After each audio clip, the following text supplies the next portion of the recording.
Perk Chaf. B'yamim hahem chala Chizkiyahu lamut. V'yavo elav Yeshayahu ben Amot. V'naviv yomer elav. Ko amar Hashem tzav lebeitcha, tzav lebeitecha, ki meit ata v'lo tichya. So, okay, got it? Okay, so in those days, Chizkiyahu got sick to the point of death, on the verge of death. And Yeshayahu, the Navi, came to him, to the king, and he said to him, this is what Hashem says, write your will, tell your, for your household, because you're going to die, you're not going to live.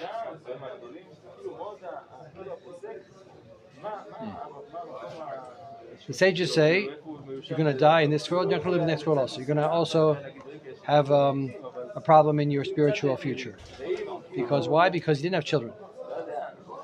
That's what it says in the Gemara. Chizkiyahu didn't want to have children. It's interesting. Gemara says he knew they were going to be bad, which they were. The Ramban says it's more because he was learning Torah all the time. And he's creating this world of Torah, and he didn't get married. But either way, so Ravali says, it's like I tell you from Ravali says that having children brings down Hashem into the world. It calls it Kel Chai, the living God comes down into the world through when Jewish people have families and have children and grandchildren. So that brings down the life of Hashem into this world. And therefore you didn't want to have children. Oh. It was on anyway, right? Yeah. But you don't have children, so then you don't deserve to live anymore. So that's why he got a decree of death at this point. That's what the Gemara says. Okay. Now, then Chizkiyahu starts to pray. So after he's very sick, and the Navi comes in and pushes him over the edge. So you're finished. That's from a Navi.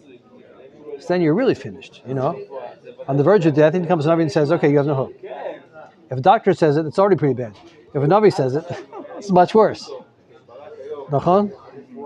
Okay, so what happens now? What does Chizkiyahu do? Ana Hashem, Zacharna et asher hitalachti lefanecha be'emet u'b'leivav shalem. Tov beinecha asiti v'yev Chizkiyahu b'chi gadol. He says, please Hashem, remember that I walked before you with truth, with a whole heart. And with what was good in your eyes, I did. And he wept with his whole heart. So Chizkiyahu now poured out his heart in front of Hashem, and he told Hashem, remember that I did good things in my life. I did great mitzvahs. I did mitzvahs for your sake, and therefore remember my mitzvahs and help me, Hashem. And he cried, deep bechia. Vehi Yeshayahu lo yatsa chatzar hatichona. And it was Yeshayahu didn't leave the outer courtyard yet. Yeshayahu just come and told him that he's finished. On his way out, he went through the courtyard. So he went in the outer courtyard, and before he went outside of the outer courtyard, Devar Hashem Haya Ilav Lemor. The word of Hashem came to again. He had another prophecy. Shuv Amarta El Chizkiyahu Nagid Ami Ko Amar Hashem Elokei David Avicha Shamati et Tfilatecha Veiti et Dimatecha Hinani Rofe Lach B'yom HaShlishi Taleh Beit Hashem. So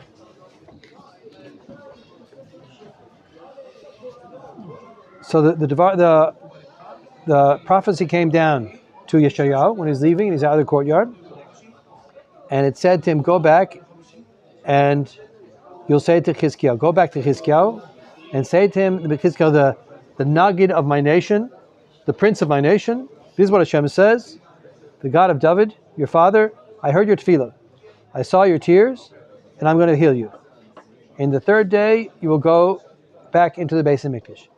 So it's an amazing thing. Again, we have this three-way events over here. Like everything that Chizkiyahu does, when Chizkiyahu prays, Yeshayahu knows it. Hashem tells him, I heard his prayers, I'm going to answer them. It's something to think about, right? What happens when we're praying? What's happening? Is Hashem hearing us? Could be is. We don't know. If a Navi would come and tell us, we would know. Hashem does hear our prayers, more or less. To that extent, not always. That immediately answers your prayers like this. But that's what happened then.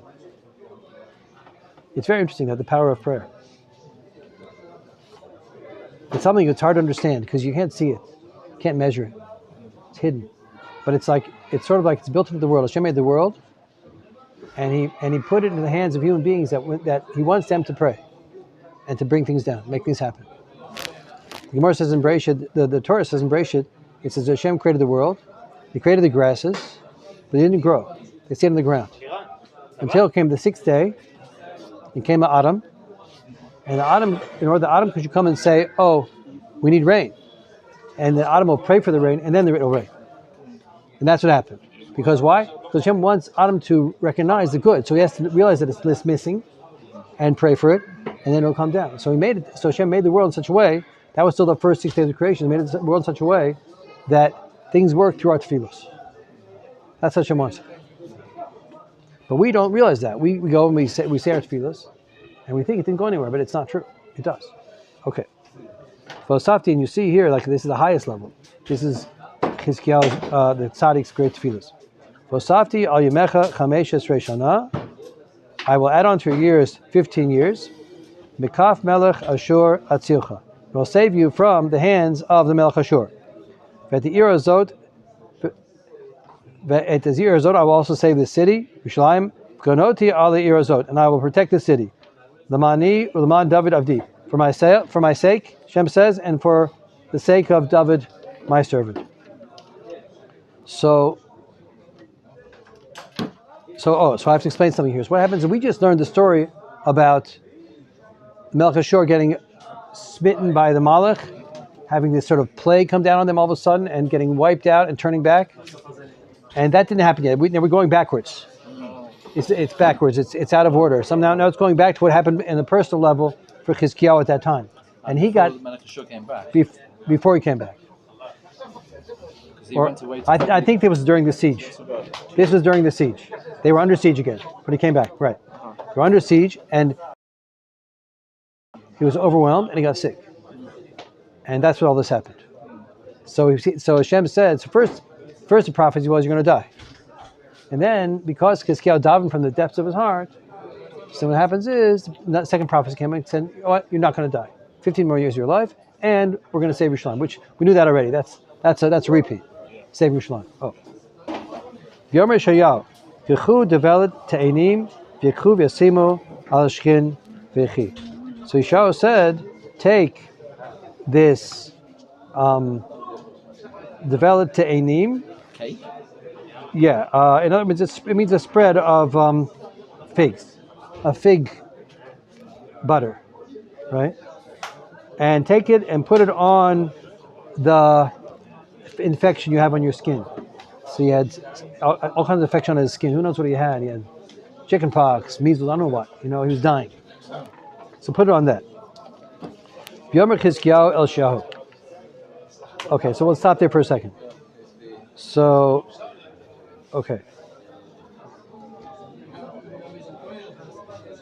Just interesting thing. Now it's not Tu B'Shvat, right? It's not Tu B'Shvat. Yeah. So here he talks. The Rothman probably talks about this, about the Einim. He says, Tainim, of all the fruits and all the Shivas Aminim, it has no klipa. It's kulo tov.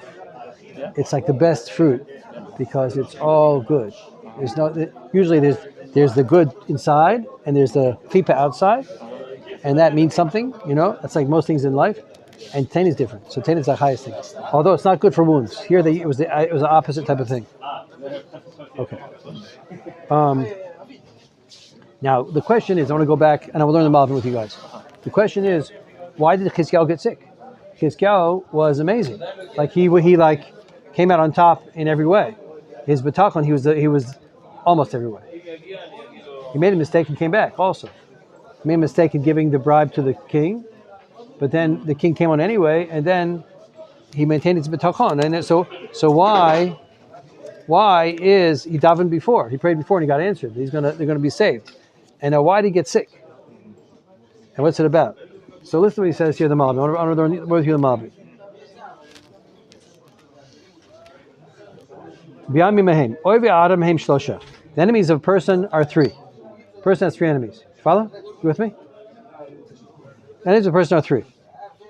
Ha'oyev ha'yoter chitzoni, v'ha'oyev shavo alav mivachutz, mizulato mimde'ana. So one enemy a person has is human beings that come on from without. That's external enemy. That's one kind of enemy that a person might have. Bet, second kind of enemy. Ha'oyev akarav elav. The enemy that's very close to him. V'im kochot haguf barkavato. That's the elements of the body and the makeup of the human being. He has internal enemies. The body is hard to work with and hard to get everything into balance.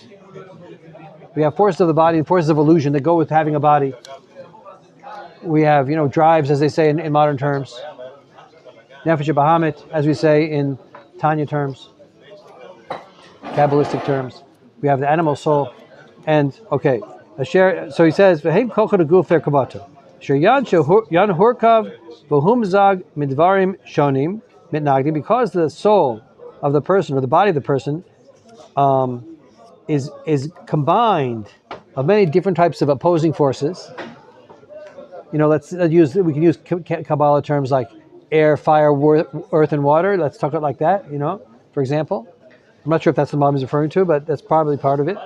Like there are things that make us overreactive, things that make us less reactive, too lazy, things that make us jealous, things that make us desiring, things that make us angry, and all kinds of things. We have all these forces inside us. Like all the creatures, we take from all the creatures, and they're all inside a person.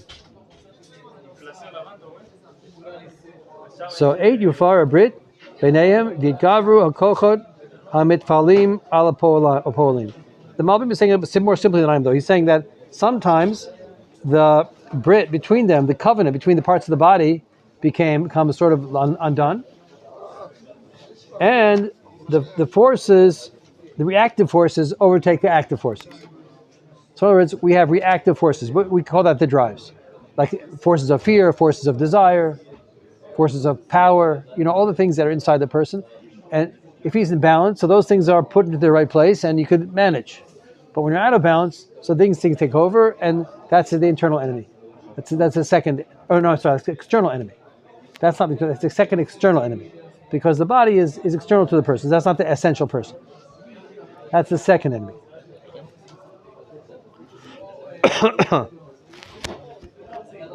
He says, when that happens, when the reactive forces overpower the active forces, then az aniyai chashava l'shaber, the ship can break. The ship of the body can break. Okay. Now the third, Gimel. What's the third enemy of a person? Ha'oya v'yoter panimi. Third one is the inner enemy. Imroa atkunot hamidot v'tavot hashtulim b'nafsho. The bad characteristics and attitudes and desires that are planted in a person's soul. In the soul itself are different types of attitudes and midos. Let's say that could have to do with the way we think and what we believe and what we think is going to be effective for us, all kinds of different thoughts the person has, and there's bad characteristics mixed into a person's inner life. But there's the scale is in that person's hands or the ability, the measuring, to guide them in the way which he chooses. So we have different forces of the soul, and a person can guide them in different ways, using his choice. At the time when he doesn't rule over his spirit, Yachli et nafsho v'yadviyena b'matzolat ha'avadot. So when he's not able to rule over his spirit or the forces within his soul, then his soul becomes sick, and he'll be sunk into the depths of destruction. Okay, that's the third thing. So there's the forces outside a person, that's the one enemy. Other people that are against him. The second enemy is the mizug of the body, he calls it. It's the mix of the body. What's it called again? A mix? Yes, what's how you say in English? It's composition? Confluence? The mixed elements. Composite. The composite structure of the body. The body has very different elements, and they'll push against each other unless you can bring them to a balance. Contradicting? Yeah, composite was what I was looking for. and that's the second enemy. And the third enemy a person has is deeper in the soul. We'd have to think about what's the difference, Where are the drives we talk about? Is that in the soul or in the body? What I thought he meant is that I think the drives usually talk about, like the regular animal drives, that's in the body. And the soul has other things. The soul has things like maybe like ego and power drives and beyond what an animal has. It has the human Yetzer Hara, right? That's deep down inside the soul of a person. Because he's spiritual, he also has a downside to that. That's what I would say. That's what I think he means. Okay, so there's three enemies inside a person. Vine, Chizkiyahu nikbetzu bo elav rigshat shnei oivim achitzonim. For Chizkiyahu, the first two came against him. First of all comes Ashur, the enemies of Am Yisrael, enemies of Chizkiyahu. That's one enemy. Okay. Vine, yeah. Ki shlosha, and also the second enemy comes on. He got sick. So that means his body is now overwhelmed and he's getting sick. Ki shlosham lefnei bo Sanchriv, oiv anachri el sharav. 3 days before Sanchriv came to the gates of Yerushalayim, Gama oyev yoter karov alav shema tklui hamezeg v'omadve harkava saviv shatu alav lavido. So then the inner structure of his body, the composite elements of his being, started to rebel against him. 3 days before he came Sanchriv. This is what it's teaching us, that in those days Chizkiyahu became deathly ill. V'kavar tireh et David avi aviv etanen v'tpalel natan Torah tamid al tzal shnei oivim hakashim ha'ela. We already find that King David always was praying that Hashem should save him from these two enemies. The first two. Kamosh b'yarnu kam upon b'sefer tilotav. Okay. So David HaMelech was always asking Hashem, save me from my external enemies, people pursuing me, and save me from the enemies within me, the confusion in myself, the different forces that are playing on me. David was always praying for that. Okay. And so now, Chizkiyahu was sick in those two ways. He was attacked in those two ways. However, the time when the person overcomes the inner enemy, the deepest inner one inside the depths of the soul, Shahu Eid Yativ Masav, when he improves his ways, improves his actions. Shalom Emet. His soul and his intellect will have true shalom. Then his two outer enemies will also be subdued before him. Okay. So in other words, Chizkiyahu had to now get to a higher level than ever was before. He needed to become a bigger tzaddik than ever and have very pure pinimiyut. And then he would get over all of his outer enemies as well. That's the main words, deepest word inside. That's why when Shaul came and said, you're going to die and you're going to live, he was lacking something inside himself, which is the reason for eternal life. So then he understood what to do. So Chizkiyahu, when Shaul came and told him, you're missing something deep down. And that's why all these problems are coming. You're going to die, and you have external enemies. You have Sanchriv coming, and you're going to die because you're not perfect. You have something deep down that needs a tikkun. V'yasev bet in the Malbim. So he turned his face to the wall, and he began praying to Hashem. In the Gemara it says he turned his face to the walls of his heart. He was like all the way down deep inside himself, praying. Malbim. V'yasev the Pal b'kavana shlema. V'adra shadua ki lechein hasei panal okir k'dei shelo yatriduhu b'nei abayit v'chol palel mekir libo. He turned to the wall in order nobody should bother him, and he'd be able to daven from the walls of his heart. So that's what I mean. We face the wall, that we turn towards the wall. Yeah. Vayomer. Vinay. Hashlema Tanei Shlosha. Behold, perfection has three conditions. Hashlema de Iyun Todo Seichel, Emet.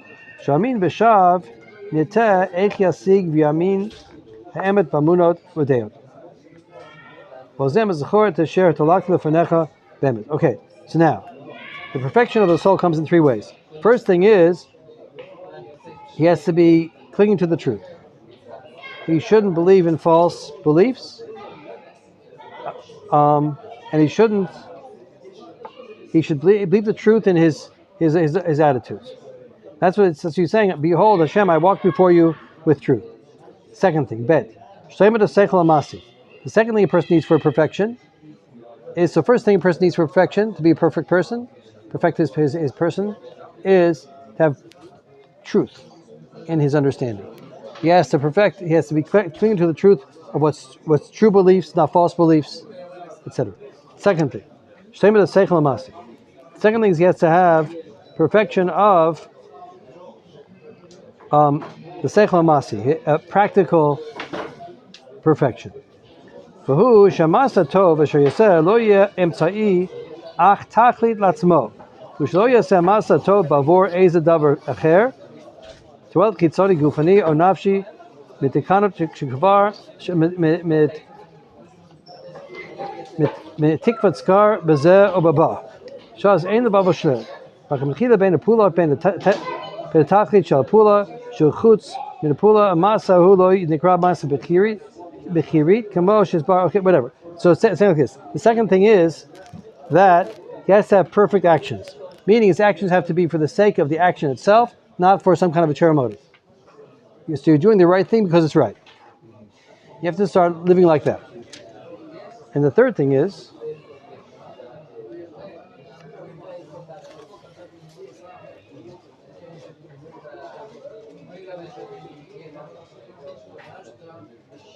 he said the third thing is that there has to be nothing get in the way of his actions getting become that.